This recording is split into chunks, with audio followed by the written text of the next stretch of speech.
Dear friends, part 7 అర్థం కావాలంటే part 1 to part 6 వరకు వాటి యొక్క లింక్స్ కింద డిస్క్రిప్షన్లో ఇచ్చాము, చూడండి. వెంటనే పాండవులు 5 వనవాస దీక్ష వహించి సభవారి వద్ద సెలవు పుచ్చుకొని అడవులకు బయలుదేరారు. సభలోని పెద్దలంతా సిగ్గుతో తలలు వాల్చుకున్నారు. పాండవులు వనవాసానికి బయలుదేరినప్పుడు పురవీధులన్నీ జనంతో నిండిపోయాయి. ఎక్కడ చూసినా జనమే. ఇసుక వేస్తే రాలడం లేదు. గుళ్ళు, గోపురాలు, మిద్దెలు, మేడలు, చెట్లు, గోడలు ఎక్కి చూస్తున్నారు. పాండవులు అలా అడవులకు పయనమైపోతూ ఉంటే ఆడవారు కిటికీలలో నుంచి ఉప్పిరిగల నుండి దిగాలు పడి చూడసాగారు. గుర్రాలు, ఏనుగులు పరివారం వెంటరాగా తీర్చికట్టిన రథంపై మంగళ వాయిద్యాలతో మహావైభవంగా బయలువెడవలసిన ధర్మరాజు ఇప్పుడు కాలినడకన ఒట్టి కాళ్లతో ఎర్రని ఎండలో నడిచి వెళుతూ ఉంటే చూసిన జనమంతా అయ్యో పాపం అని అనుకున్నారు. ఎలాంటి వారికి ఎంతటి దుర్గతి వచ్చింది అని లోపల బాధపడుతూ కంటతడి పెట్టుకున్నారు. ధృతరాష్ట్రుడు విదురుడిని పిలిచి, విదురా, పాండుపుత్రులు ద్రౌపది ఏ విధంగా పయనమై వెళ్ళారు? ఆ వివరాలన్నీ చెప్పు. నేను కళ్ళు లేనివాడిని కదా, నీవు కల్లారో చూసి ఉంటావు కనుక అడుగుతున్నాను. అప్పుడు విదురుడు ఇలా చెప్పాడు.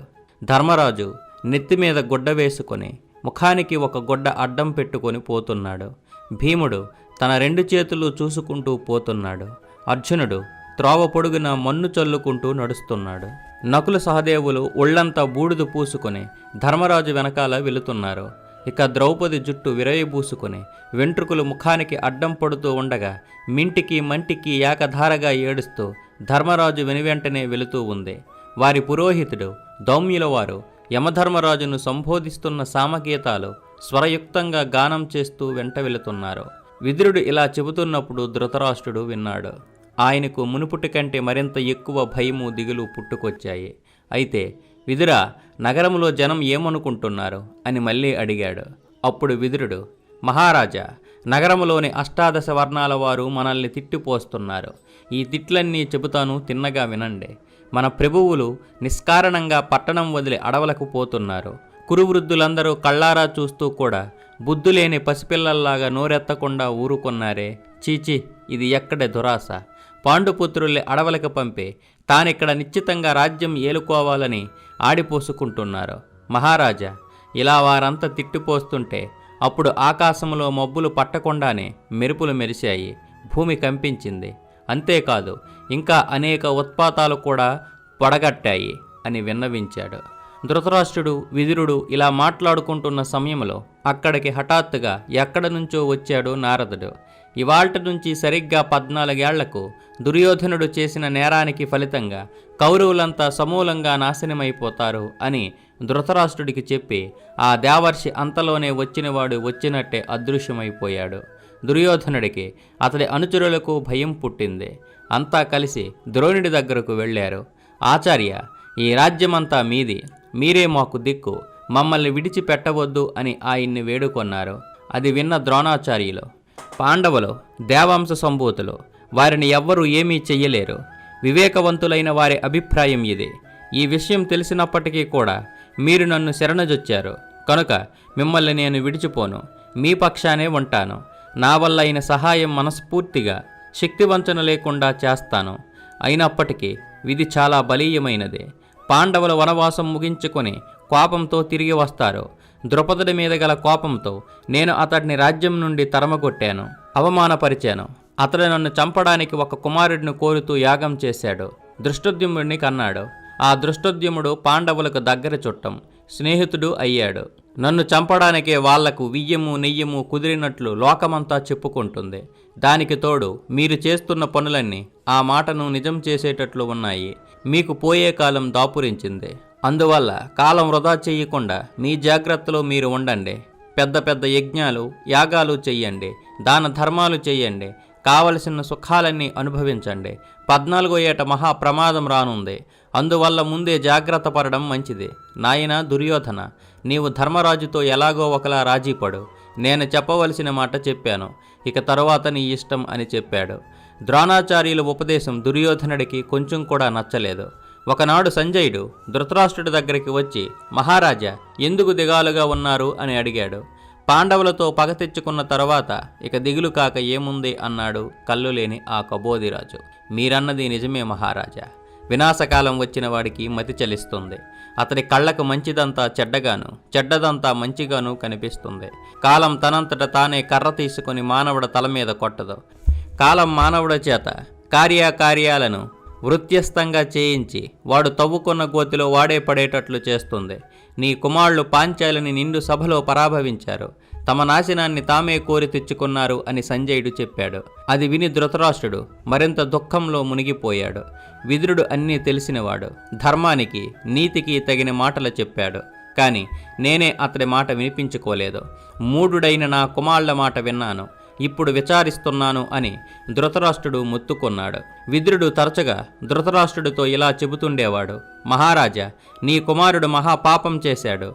ధర్మరాజును మోసం చేశాడు. నీ కొడుకులను చెడ్డ మార్గం నుంచి తప్పించి మంచి త్రోవలో పెట్టడం నీ కర్తవ్యం కాదా? మీరు ఇచ్చిన రాజ్యాన్ని పాండుపుత్రులు తిరిగి సాధించుకుని అనుభవించడానికి తగిన ఏర్పాట్లు మీరు చెయ్యాలి. అడవులలో ఉన్న ధర్మరాజును రప్పించండి. అతడితో రాజీ పడండి. మీరు చెప్పిన ఆలోచన దుర్యోధనుడు కనుక ఒకవేళ వినకపోతే అతడిని మీరు అణచవేయవలసి ఉంటుంది అని ఇలా విదురుడు చాలాసార్లు ధృతరాష్ట్రుడికి సలహా చెప్పేవాడు. మొదట్లో ఇలా చెబుతూ ఉంటే ధృతరాష్ట్రుడు ఊరికే వింటూ కూర్చునేవాడు. బదులు చెప్పేవాడు కాదు. విదురుడు చాలా అనుభవం కలవాడని, అన్నీ తెలిసినవాడని అతడి మీద ధృతరాష్ట్రుడికి ఎంతో విశ్వాసం ఉండేది. కానీ రాను రాను ఆయనకు ఆ విశ్వాసం పోయి విద్వేషంగా మారింది. ఒకనాడు ఇలా అన్నాడు. విదురా, నీవు ఎప్పుడు చూసినా పాండవులంటే ఇష్టంగాను, నా బిడ్డలంటే విరోధంగాను మాట్లాడుతుంటావు. నీవు నాకు శత్రువులాగా పనిచేస్తున్నట్లు తోస్తోంది. మా శ్రేయస్సుని గురించి నీకు ఏమాత్రం అభిలాష ఉన్నట్టే కనిపించదు. మేమంటే నీకు విశ్వాసం లేదు. దుర్యోధనుడు నా దేహం నుంచి పుట్టినవాడు.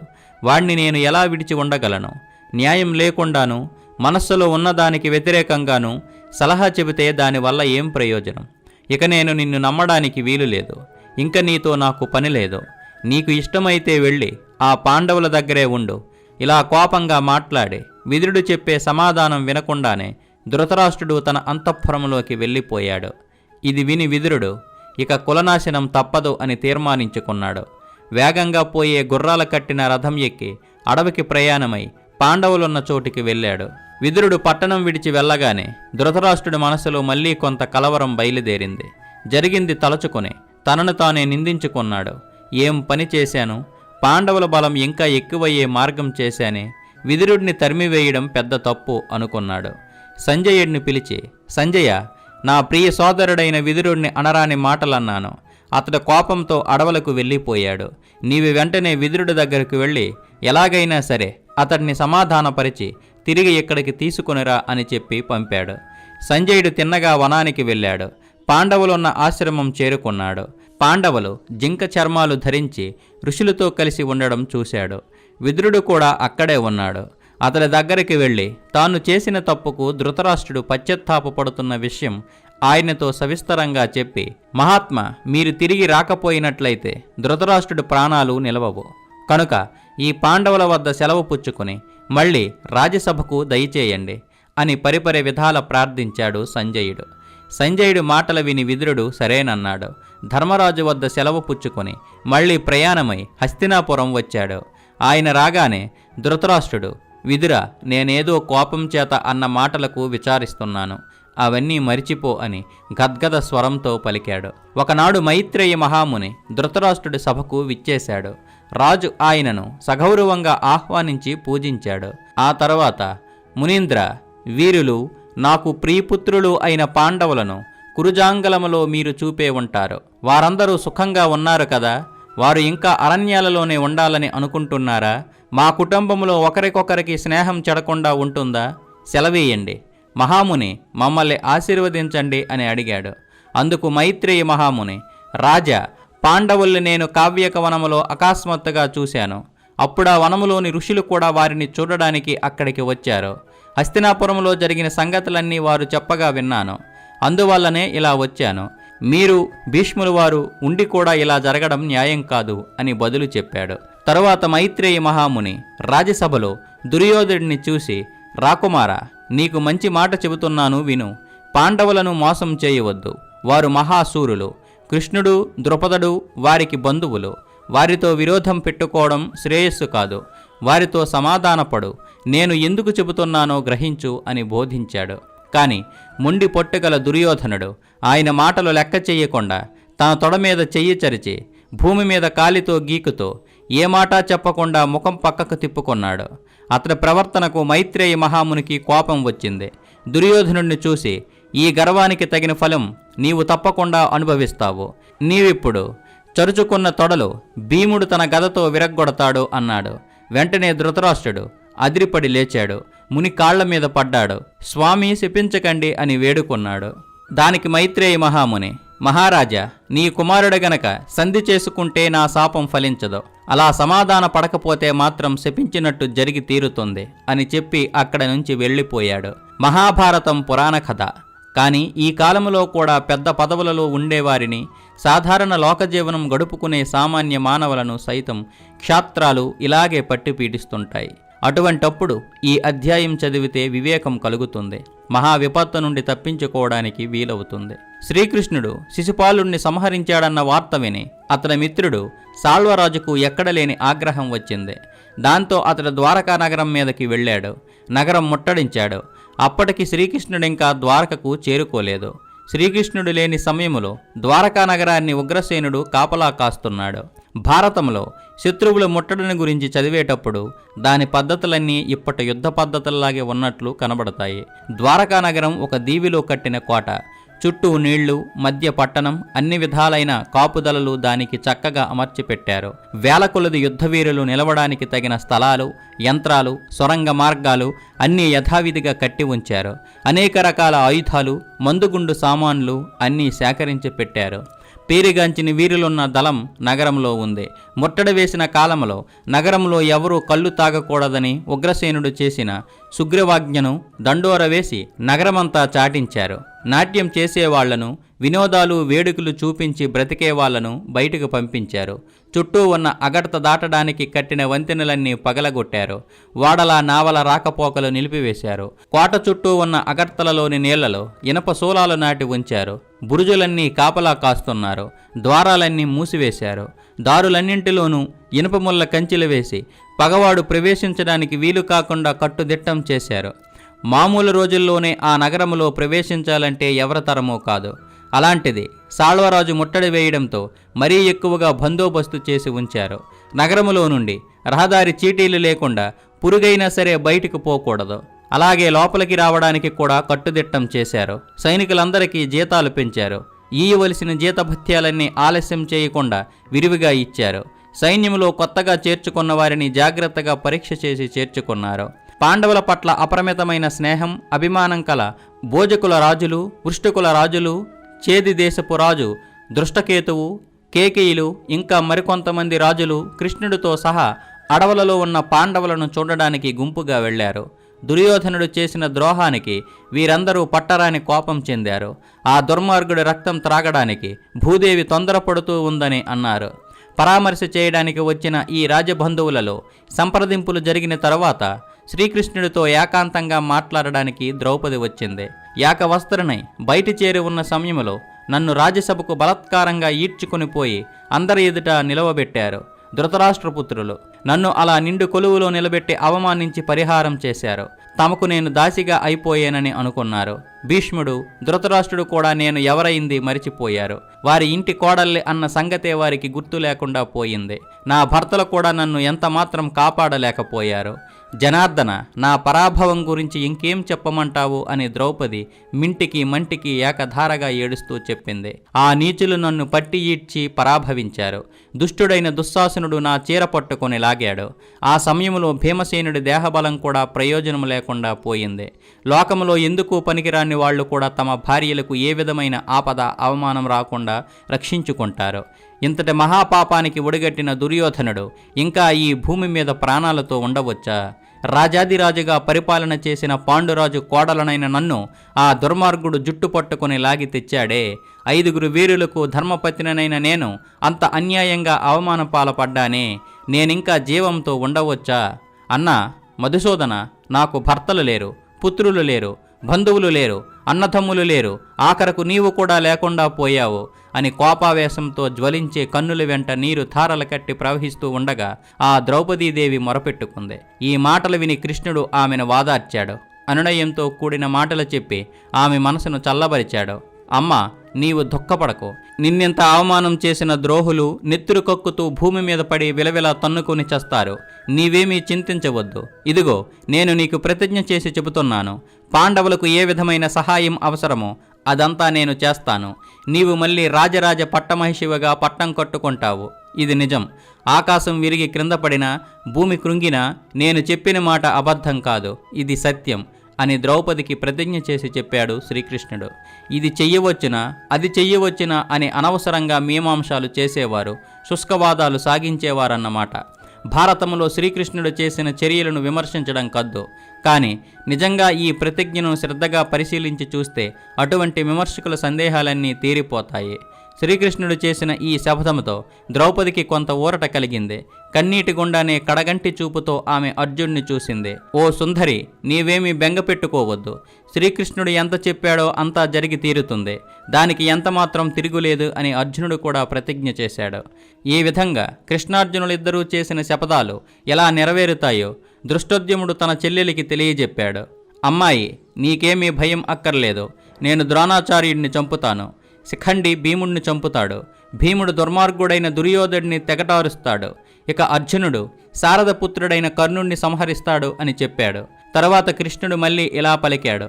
నేను అప్పుడు ద్వారకాలో లేను. ఉండి ఉన్నట్లయితే ఈ జోదం ఆడనిచ్చేవాడిని కాను, ఈ మోసం జరగనిచ్చేవాడిని కాను. ధృతరాష్ట్రుడు, దుర్యోధనుడు నన్ను సభకు పిలవకపోయినప్పటికీ పోయి ఉండేవాడిని. భీష్ముడు, ద్రోణుడు, కృపాచార్యుడు మొదలైన పెద్దలందరికీ చెప్పవలసిన మాటలు చెప్పి ఆ వినాశకరమైన జోదం ఆడనీయకుండా నిలిపేవాడిని. కానీ సాల్వరాజును ఎదిరించే నిమిత్తం నేను దేశం విడిచి వెళ్ళాను. రాజసూయ యాగంలో నేను శిశుపాలుడిని వధించాననే కారణం చేత కోపం పెట్టుకొని సాల్వరాజు నేను ద్వారకాలలో లేని సమయం కనిపెట్టి నగరం ముట్టడించాడు. నేను నగరానికి చేరుకోగానే సంగతి తెలుసుకొని వాడి వెంటబడి తరుముతూ పోవలసి వచ్చింది. వాడిని ఓడించి చంపిన తర్వాతనే నాకు ఈ ద్యూతక్రీడ విషయం తెలిసిందే. వెంటనే బయలుదేరి మిమ్మల్ని చూసిపోవడానికని వచ్చాను. కట్ట తెగిపోయిన పిమ్మట ప్రవాహాన్ని ఆపడానికి వీలుపడని విధంగానే ఇప్పుడు మీ దుఃఖాన్ని పోగొట్టలేక తెగమక పడుతున్నాను. ఇలా చెప్పిన తర్వాత కృష్ణుడు వారి వద్ద సెలవు పుచ్చుకున్నాడు. తన చెల్లెలు అర్జునుడి భార్య అయిన సుభద్రను, మేనల్లుడైన అభిమన్యు కుమారుణ్ణి వెంటబెట్టుకొని ద్వారకా నగరానికి వెళ్ళాడు. దృష్టోద్యుమ్నుడు ద్రౌపది కుమారులను వెంట తీసుకుని పాంచాల దేశం చేరుకున్నాడు. వనవాసానికి వెళ్ళిన మొదటి రోజుల్లో భీమసేనుడు, ద్రౌపది కొన్ని సందర్భాలలో ధర్మరాజుతో వాదులాడుతుండేవారు. కోపమే క్షత్రియుడికి లక్షణమని, క్షత్రియులకు ఓరిమి తగదని, దానివల్ల అవమానం సంప్రాప్తిస్తుందని పెద్దలు చెప్పిన వాక్యాలు చెప్పి ఎన్నో నీతులు ప్రమాణాలు చూపి ఆయనతో వాదిస్తూ ఉండేవారు. మనం మాట ఇచ్చాం, మాట ప్రకారం నడుచుకుని తీరాలి. అందరికీ కూడా ఓర్పు ఎంతో అవసరం. అదే ఉత్తమ ధర్మం అని ధర్మరాజు వారికి గట్టిగా బదులు చెప్పి ఊరడిల్లేవాడు.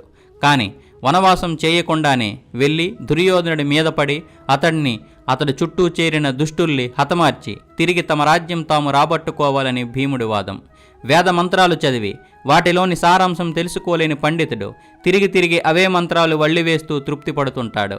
అదే రీతిగా నీవు చెప్పిందే మళ్ళీ చెబుతున్నావు. నీకు చిత్తక్షోభ పుట్టిందే. క్షత్రియుడివిగా జన్మించిన నీవు వేరే కులములోని వారు అనుసరించే ధర్మాన్ని అనుసరిస్తున్నావు. ఓర్పు అనేది క్షత్రియులకు తగిన గుణం కాదు.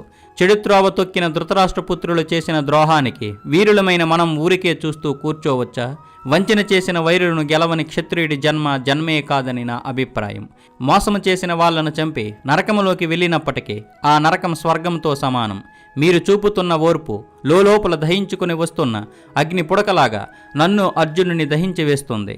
ఆ దుర్మార్గులు మన రాజ్యాన్ని అన్యాయంగా అపహరించి అనుభవిస్తున్నారు. చేయవలసిన కార్యాలను చేయకుండా మన్ను తిన్న పాములా పడి ఉంటున్నారు మీరు. పైగా చేసిన వాగ్దానం నిలుపుకోవాలంటున్నారు. మరి ఈ వనవాసం ముగించి అజ్ఞాతవాసం చెయ్యాలి కదా. లోకమంతా ఎరిగిన వీరుడు అర్జునుడు ఎవరికీ ఎరుకుపడకుండా అజ్ఞాతవాసం ఎలా చేయగలడు? హిమాలయ పర్వతాన్ని గుప్పెడ గడ్డిపోచలతో కప్పిపెట్టడం సాధ్యమా? సింహ పిల్లల్లాంటి అర్జునుడు, నకుల సహదేవులు ఎవరికంటా పడకుండా ఎలా తిరగగలరు? ఒకవేళ ఇలాంటి అసాధ్య కార్యం మనం నెరవేర్చాలని చూసినప్పటికీ దుర్యోధనుడు ఎలాగైనా వేగులను పంపి మనం ఉన్నజాడ పసిగడతాడు. కనుక ఈ ఆలోచన నెరవేరేది కాదు. దాంతో మనం మళ్ళీ 13 ఏళ్ళు అదే విధంగా అరణ్యవాసం, 1 ఏడు అజ్ఞాతవాసం చేయాల్సి వస్తుంది. మనం ఇచ్చిన వాగ్దానం పూర్తి చేయడం అనేది జరగని కార్యం. ఇప్పటికీ మనం 13 మాసాలు అడవుల్లో కాలక్షేపం చేశాం. సోమలత లేకపోతే దానికి బదులు మరో తీగ ఉపయోగించి యాగం పూర్తి చేస్తారు. అలాగే 13 సంవత్సరాలకు బదులు 13 నెలలు చాలు. దీనిని శాస్త్రం సమర్థిస్తుంది. వంచన వల్ల సంప్రాప్తమైన వాగ్దానం తప్పినందుకు ప్రాయశ్చిత్తం ఉంది. బండిడి బరువులాగే ఎద్దుకు ఒక పిడికిడి గడ్డి పడేస్తే సరే, ఆ తప్పుకు తగిన ప్రాయశ్చిత్తం అవుతుంది. శత్రువులను త్వరగా సంహరించే నిశ్చయానికి రండి. క్షత్రియులకు ఇంతకన్నా మంచి ధర్మం లేదు అని ఈ విధంగా మాటమాటకి భీముడు ధర్మరాజుతో వాదిస్తుండేవాడు.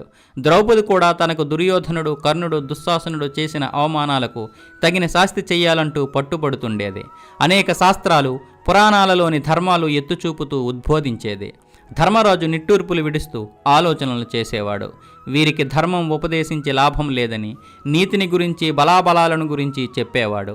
భూరిశ్రవసు, భీష్ముడు, ద్రోణుడు, కర్ణుడు మొదలైన వీరులంతా మన శత్రువులకు పెద్ద అండగా ఉన్నారు. దుర్యోధనుడు, అతడి తమ్ములు యుద్ధములో ఆరితేరిన మొనగాళ్ళు. అనేక మంది రాజులు, సామంతులు ఇప్పుడు దుర్యోధనుడి పక్షంగా ఉన్నారు.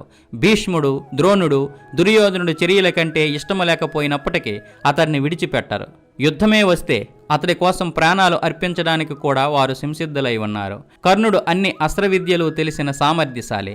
జయించడానికి అసాధ్యుడు, మహారథుడు. పట్టిన పట్టు వదలక సాధించేవాడు. ఇలాంటి వాళ్లంతా ఉన్న కౌరవ పక్షం మీద మనం కత్తికట్టి యుద్ధం చేస్తే మనకు జయం కలిగి తీరుతుందన్న నిశ్చయం లేదు. అందువల్ల తొందరపడితే ప్రయోజనం లేదు అని హెచ్చరించేవాడు ధర్మరాజు. ఇలా చెప్పి చెప్పి తమ్ముళ్లకు, ద్రౌపదికి ఓర్పు కలిగించేవాడు.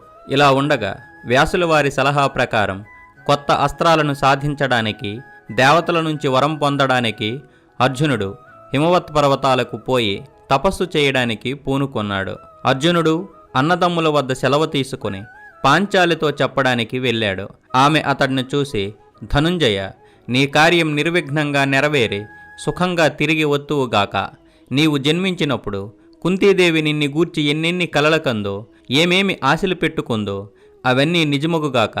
మా సుఖదుఖాలు, మా బ్రతుకులు, మా అందరి మానవమానాలు, మా ఐశ్వర్య సంపదలు అన్నీ నీ మీద ఆధారపడి ఉన్నాయి. విజయుడివై దివ్య అస్త్రాలతో దేదీప్యమానంగా త్వరలోనే తిరిగిరా అని శుభాకాంక్షలు పలికి ద్రౌపది అర్జున్ని ప్రోత్సహించి సాగనంపింది. అలా సాగనంపేటప్పుడు ద్రౌపది హృదయం మాతృహృదయంగా పలికింది. భార్య అయినప్పటికీ తల్లి కుంతీదేవి వలె ఆశీర్వదించే ధోరణిలో పలికింది. అస్త్రాల కోసం తపస్సు చేయడానికి బయలుదేరిన అర్జునుడు ఎన్నో అడవులు, కొండలు దాటి చివరకు ఇంద్రకీలాద్రి పర్వతం చేరుకున్నాడు. అక్కడ అతనికి ఒక వృద్ధ బ్రాహ్మణుడు కనిపించాడు. నాయనా, విల్లు, బాణాలు, కత్తి, కటార్లు పెట్టుకుని ఉన్నావు. ఎవరువు నీవు నాయనా అన్నాడు. ఇక్కడ అస్త్రాల వల్ల చేయవలసిన కార్యం ఏమీ లేదే. కోపతాపాలు, రాగద్వేషాలు వదిలిపెట్టి నిర్మలంగా ముక్కు మూసుకొని తపస్సు చేసుకునే మునివరులకు తావలమైన ఈ తావున ఈ క్షత్రియ వేషం ఎందుకు అంటూ ఆ తాపసి అర్జునుడితో ఎంతో ఆప్యాయంగా మాట్లాడాడు. కొంతసేపటికి తన నిజస్వరూపం బయటపెట్టి తాను ఇంద్రుడునని చెప్పాడు. నా కుమారుడివైన నిన్ను చూసి పోదామని స్వర్గం నుంచి వచ్చాను అని తెలియజేశాడు. అప్పుడు అర్జునుడు, నాకు దివ్యాస్త్రాలు కావాలి, అవి నాకు ఇప్పించండి అని దేవేంద్రుణ్ణి అడిగాడు. ధనుంజయ, అస్త్రాల వల్ల ఏమి ప్రయోజనం? ఇష్టమైన భోగాలు అడుగు, ఉత్తమ లోకాలు కోరుకో, ఇస్తాను అన్నాడు ఇంద్రుడు. దేవరాజా, నాకు భోగాలు అక్కర్లేదు, ఉత్తమ లోకాలు వద్దు. నా భార్య ద్రౌపదిని, నా అన్నదమ్ముల్ని నట్టడవిలో విడిచిపెట్టి వచ్చాను. నాకిప్పుడు కావలసిందల్లా అస్త్రాలే అని అర్జునుడు మళ్ళీ చెప్పాడు. ముక్కంటి దేవరను గూర్చి గనుక నీవు తపస్సు చేస్తే ఆయన వరప్రసాదం వల్ల దివ్యాస్త్రాలను పొందగలవు. అలా చెయ్యి అని చెప్పి ఆ 1000 కన్నుల ఇంద్రుడు మాయమైపోయాడు. ఆ తరువాత అర్జునుడు సరాసరి హిమవత్ పర్వతానికి వెళ్ళాడు. అక్కడ కొండచర్యల్లో కూర్చొని పరమశివుడిని గూర్చి చాలా కాలం కఠోరమైన తపస్సు చేశాడు. చేతిలో పినాకం, బాణాలు ధరించి పరమేశ్వరుడు పార్వతీదేవితో సహా అర్జునుడు తపస్సు చేస్తున్న వనప్రాంతాలకు వేటగాడి వేషంలో వచ్చాడు. ఆ సమయంలో ఒక అడవి పంది అర్జునుడి మీదకి దూకవచ్చింది. అప్పుడు ఆ పంది మీద పినాకంతో శివుడు, గాంధీవంతో అర్జునుడు ఒకేసారి బాణాలు వేశారు.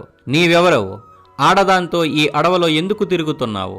నేను గురిపెట్టిన పందిని నీవెందుకు కొట్టావు అని అర్జునుడు పినాకపాణిని కోపంగా అడిగాడు. శంకరుడు అప్పుడు వేటగాడి వేషములోనే ఉన్నాడు. అడవి జంతువులమయమైన ఈ వనం ఆటవికలమైన మాది. నీవేదో సుకుమారుడివిగా కనబడుతున్నావు. నీవెందుకు ఒంటరిగా ఈ వనములో సంచరిస్తున్నావు? అది ముందు చెప్పు అని శంకరుడు ఎదిరించి అడిగాడు. ఇంకా ఈ పందిని నేను కొట్టాను. ఇందుకు నీవు ఒప్పుకోకపోతే నన్ను ఎదిరించి యుద్ధం చేసి గెలుచుకోవలసి ఉంటుందని కూడా అన్నాడు. ఆ మాటలకు అర్జునుడికి పట్టరాని కోపం వచ్చింది. సర్పాల వంటి బాణాలను ఆ వేటగాడి మీద వర్షం కురిపించినట్లు కురిపించాడు. కాని ఆ బాణాలు అతడి మీద పడినవి పడినట్లు పస ఉడిగి పడిపోవడం మొదలుపెట్టాయి. అర్జునుడది చూశాడు. అంతటితో వదలక వందల కొద్ది బాణాలు విడిచాడు. కొండపోత వర్షాన్ని కూడా కూరిమితో సహించే కొండ చందంగా అంత బాణవర్షాన్ని పరమశివుడు ప్రసన్నవదనంతో ఎదుర్కొన్నాడు. అర్జునుడు అమ్ములు పొదిలోని అంబులన్నీ అయిపోయాయి. అప్పుడు విల్లు త్రిప్పి దాని కొనతో ఆ వేటగాడిని కొట్టబోయాడు. దానికి కూడా ఆ వేటగాడు చలించలేదు. అనాయాసంగా విల్లు లాక్కొని ఒక పెద్ద నవ్వు నవ్వాడు. గాంధీవంతో యుద్ధం చేసి ఎక్కడా ఒక్కసారి కూడా అర్జునుడు అపజయం పొందలేదు. అటువంటిది సామాన్యమైన ఒక వేటగాడి చేతుల్లో తాను ఓడిపోవడం చూసి అర్జునుడికి ఎంతో సిగ్గు వేసింది. సరసర కత్తి దూసి యుద్ధానికి సిద్ధపడ్డాడు. కాని ఆ ఖడ్గం కూడా ఆదిశంకరుడు తలకు తగిలి తునాతునకలైపోయింది. తరువాత రాళ్ళు రప్పలు తీసుకుని తలపడ్డాడు. అవి కూడా అలాగే పిండి పిండి అయిపోయాయి. చివరకు ముష్టి యుద్ధానికి దిగాడు. కాని అందులోనూ ఓడిపోయాడు. ఇక అర్జునుడికి ఏం చేయడానికి తోచలేదు. భక్తితో పరమేశ్వరుడిని ధ్యానించాడు.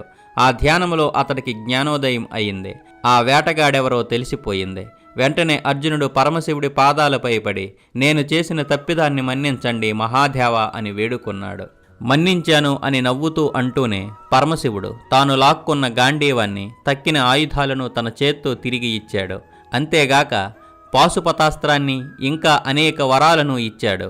ముష్టి యుద్ధంలో ముక్కంటి స్పర్శ తగిలిన కారణం చేత అర్జునుడి శరీరం అన్ని దోషాలు వదిలిపోయి ముందు కన్నా 100 రెట్లు ఎక్కువ తేజస్సుతో ప్రకాశించింది. నీవు స్వర్గలోకానికి పోయి దేవేంద్రుడిని చూడు అని అర్జునుడికి చెప్పి అతడు చూస్తూ ఉండగానే సూర్యభగవానుడు అస్తమించినట్లు పరమశివుడు అంతర్ధానమయ్యాడు. ప్రత్యక్షంగా పరమేశ్వరుడిని చూశాను, ఆయన స్పర్శ పొందాను, నాకింక లోటేముంది అని అర్జునుడు సంతోషంతో పొంగిపోయాడు. అంతలోనే ఇంద్రుడి సారథి మాతలి రథంతో కూడా వచ్చి ఎదుట నిలిచాడు. అర్జునుడు ఆ రథం ఎక్కి తిన్నగా ఇంద్రలోకానికి వెళ్ళాడు. పాండవుల వనవాసములో ఉన్న సమయాన వారిని చూసిపోవడానికి బలరాముడు గోవిందుడు సపరివారంగా వచ్చారు.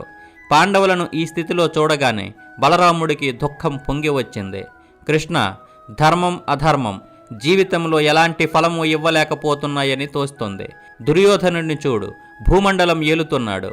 దుర్యోధనుడు అతని దుష్ట సహోదరులు హాయిగా రాజ్యం చేసుకుంటూ సమస్త సుఖాలు అనుభవిస్తూ ఉండడము, మహాత్ముడైన ధర్మరాజు రాజ్యము భోగము కోల్పోయి అరణ్యాలు పట్టి అల్లాడడము చూస్తూ ఉంటే ప్రజలకు దేవుడున్నాడనే నమ్మకం పోయింది. లోకములో నడుస్తున్న ధర్మధర్మములు తీరు చూస్తే శాస్త్రాల్లో కనిపించే ధర్మ ప్రశంస ఒట్టి కబుర్లే అన్నట్లు తోస్తుంది. భూమి మీద తెగ వ్యామోహం వహించిన ధృతరాష్ట్రుడు యమధర్మరాజు ఎదుట నిల్చున్నప్పుడు తన నడతకు ఏమని సమాధానం చెబుతాడు? ఏ పాపం ఎరిగిన పాండవులు యాగవేదికలో ఆవిర్భవించిన పవిత్రరాలైన పాంచాలి ఇలా వనవాసం చేయడం చూసి ఈ పర్వతాలు ఈ భూమి కూడా ఎంతో వ్యసనపడిపోతున్నాయి అని మహావిచారంతో బలరాముడు కృష్ణుడితో అన్నాడు. అప్పుడు పక్కనే ఉన్న సాత్యకి వెంటనే అందుకున్నాడు. అన్నా బలరామ, దుఃఖపడుతూ కూర్చోవడానికి ఇది సమయం కాదు. ఇది చెయ్యండి అది చెయ్యండి అని యుధిష్ఠిరుడు ఏమీ చెప్పకుండా ఊరుకున్నప్పటికీ మనం కాలం వృధా చేయకుండా ఏం చెయ్యాలో అది చేసి తీరాలి. నీవు కృష్ణుడు మన బంధువులు బలగం ఇంకా ప్రాణాలతో ఉండగానే పాండవులు వనవాసం చేయవలసిన కర్మం ఏం పట్టింది? మనం పాండవులకు బంధువులం అయిన కారణం చేత వారు మనల్ని అడగకుండానే మనం వారికి తగిన సహాయం చేయాలి. మన కులం వాళ్ళం అందరం ఒకటిగా చేరి దుర్యోధనుడి దండును యమలోకానికి పంపించాలి. ఈ కార్యానికి నీవు కృష్ణుడు చాలు. కర్ణుడి అస్త్రాల పస పోగొట్టి అతడు తల నరికివేయాలని నాకు కోరికగా ఉంది. దుర్యోధనాదులను వధించి పాండవులు పోగొట్టుకున్న రాజ్యాన్ని తిరిగి సాధించి అభిమన్యుడికి అప్పగిద్దాం. కావాలంటే పాండవులు తమ వాగ్దానం ప్రకారం వనవాసం చేస్తూ ఉంటారు. ఇదే మనకు కీర్తికరమైన కార్యం అని చెప్పాడు సాత్యకి. ఈ మాటలన్నీ జాగ్రత్తగా వింటున్న వాసుదేవుడు, మీరు చెప్పిందంతా సరే కాని మరి పాండవులు తమంతట తాము చేతులారా జయించని భూమి మరొకరు సంపాదించి ఇస్తే ఎన్నటికీ పుచ్చుకోరు. వీరవంశంలో జన్మించిన పాంచాలి కూడా అలాగే అంటుంది. ధర్మరాజు భూమి మీద గల ఆశతో కానీ శత్రువులను చూసి భయం వల్ల కానీ ధర్మాన్ని ఎన్నడూ విడవడు. కనుక వారి ప్రతిజ్ఞ పూర్తిగా కానివ్వండి.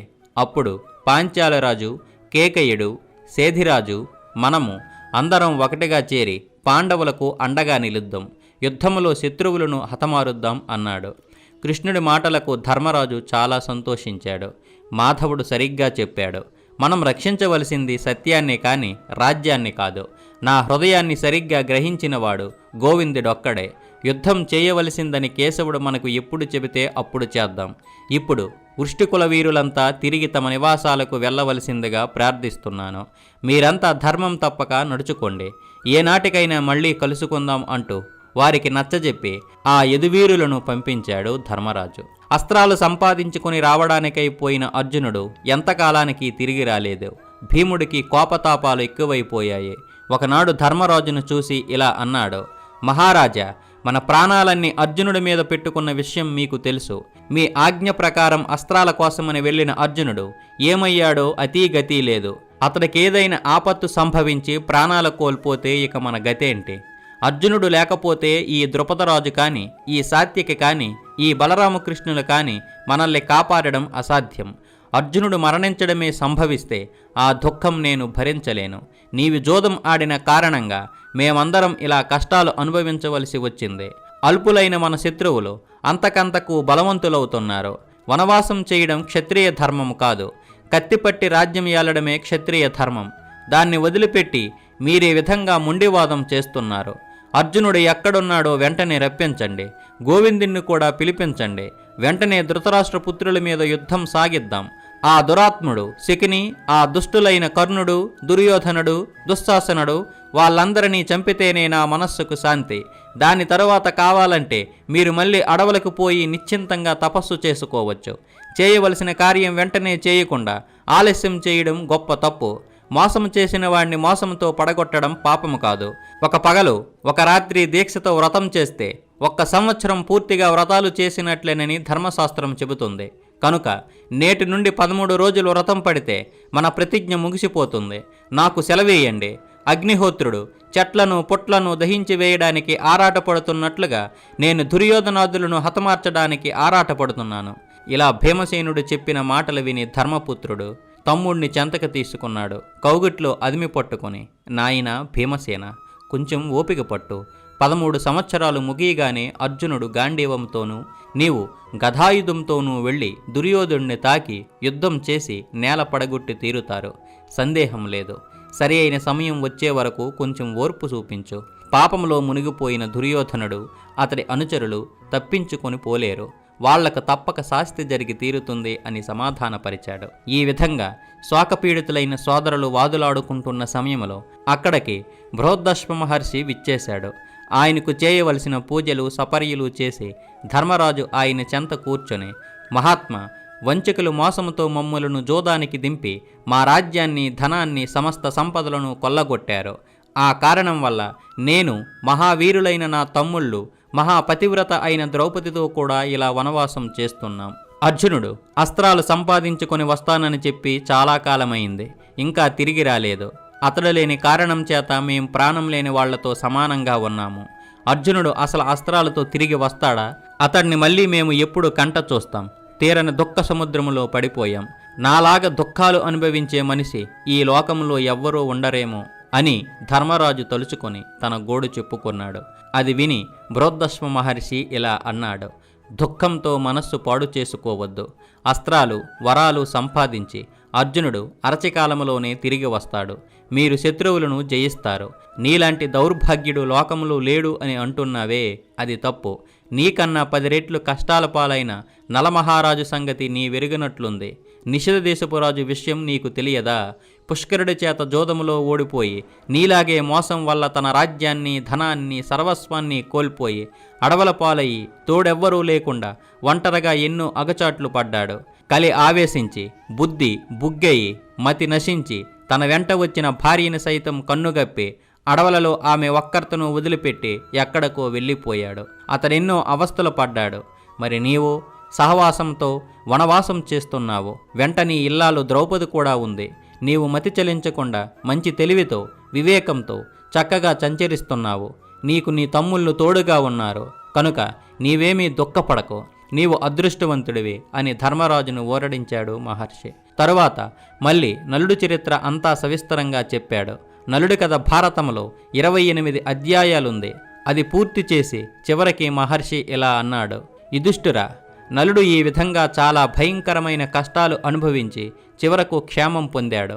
అతడి వలె నీవు కలిచేత పీడింపబడక ఒంటరితనం పాలుగాక నిష్కలంకమైన చిత్తముతో తమ్ముళ్లతో ద్రౌపదితో కలిసి ధర్మచింతన చేస్తూ వేదాంగాలు తెలిసిన బ్రాహ్మణులతో ప్రసంగిస్తూ వారు చెప్పే పుణ్యకథలు వింటూ సత్కాలక్షేపం చేస్తున్నావు. దుఃఖించకు. మానవ జీవితంలో ఇటువంటి పరీక్షలు రావడం కొత్తేమీ కాదు అని చెప్పి ధర్మరాజుకు ఊరట కలిగించాడు. మహర్షి మాటలు విని ధర్మరాజు మనస్సులో ధైర్యం ఏర్పడింది. మిత్రులారా, ఇంతవరకు ఈ వీడియో చూశారు కదా. ఈ వీడియోపై మీ అమూల్యమైన అభిప్రాయాన్ని కామెంట్ రూపంలో తెలియచేయండి. అలాగే ఈ వీడియో కనుక నచ్చినట్లయితే లైక్ చేయండి, షేర్ చేయండి, సబ్స్క్రైబ్ చేసుకోవడం మాత్రం మర్చిపోకండి. తెలుగు వారికి వందనం, తెలుగు జాతికి అభివందనం. భారత్ మాతా కీ జై. జై హింద్.